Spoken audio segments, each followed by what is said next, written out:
I'm a misfit, and I'll tell you why. When I was 6 years old, back in Brazil, I was playing with my toys in my bedroom, and my mom calls me. I go to the kitchen, and I look at my mom and dad, and I thought they were laughing, but they were actually crying. It was the first time that I saw my parents crying. And my mom says to me, "Roberta, we're getting divorced." My world collapsed. At that moment, I didn't know what to say, I didn't know what to do. I was kind of questioning, why didn't you involve me in this decision? As if. But little I knew that that moment would create a lot of strength in me to be very happy to be the odd one out in the room. And when I went to school, I was actually the only kid who had the parents divorced. It wasn't something very expected back in the days in Brazil. I was the only kid whose mom was a breadwinner. And seeing my mom at home, building her career, making money, doing everything she could possibly do to give the best education to my sister and I, was really something special. And I could see from her that being out of place could make you a little bit of Wonder Woman.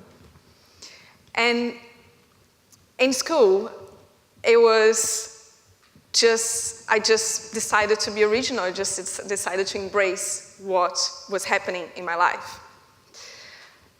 And when I was going to work, go back a little bit.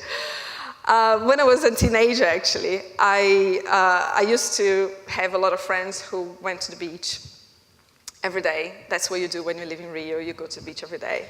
And I thought, that's just silly. What am I doing there? I'm just going to be there, like having, sunny day and being sweaty and have a lot of sand stick to my legs. I hated that. And my thrill was to be in my bedroom, listening to drum and bass, and learning how to use the computer. And no wonder I went to university and I decided to do computer science while all my friends went into the humanities. It was so funny because halfway through uni, I decided to take some optional lessons in entrepreneurship. And I absolutely loved it.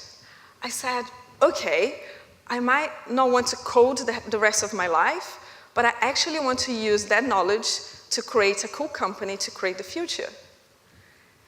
And when I graduated, I went to work for a pretty big company in Brazil called Global TV. It's the largest TV broadcaster in Brazil, second largest in the world.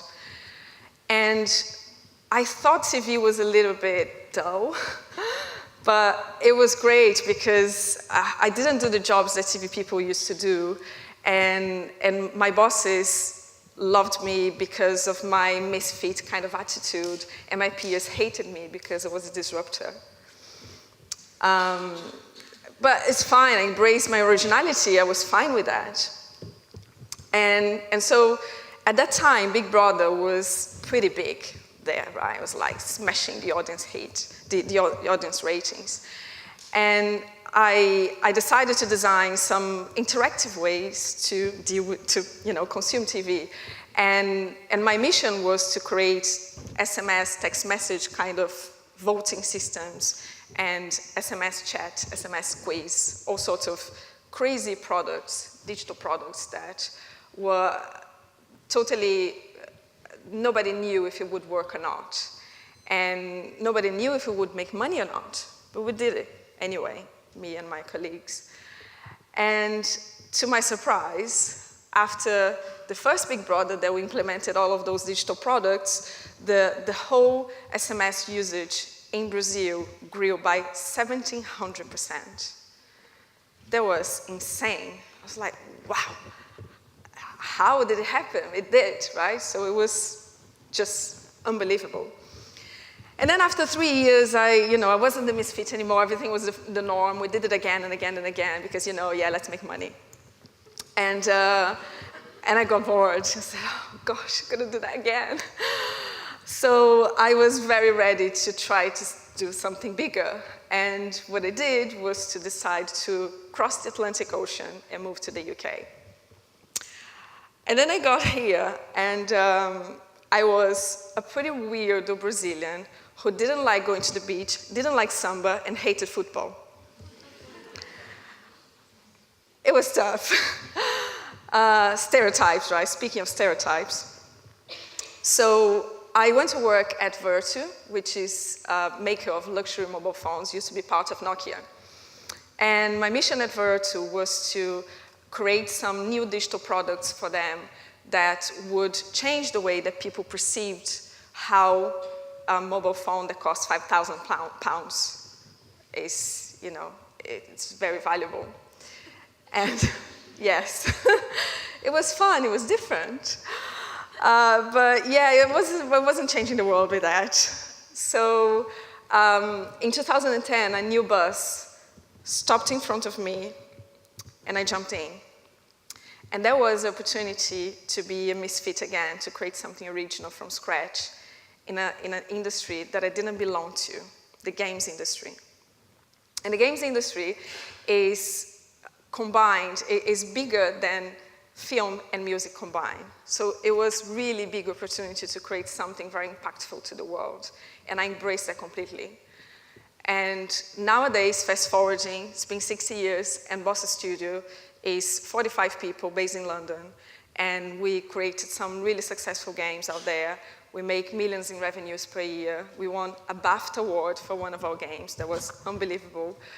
And we release games on VR, on PC, mobile, you know, PlayStation, you name it. I didn't stop there, because to me it was that thing of creating something new didn't stop, and I just couldn't stop myself from creating another 2 companies. And I can talk to you about the 2 companies later, because I think I'm getting out of time. But basically, my 2 companies, one is Boldr Look, that is a 3D printing company, and the second one is a bot for personal development, so an artificial intelligence bot for personal development called Boldr. What did I learn about all of this? I learned that being unique, being experimental, being yourself really pays off. Taking your heart to the things that you love doing really pays off.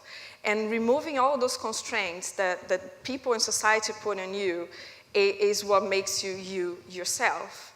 And so if you look at people like, you know, Bjork, David Bowie, Steve Jobs, Einstein, Elon Musk, all those people, they are misfits and they change the world. So my question to you is, what would your world be like if you embraced your inner misfit? Thank you.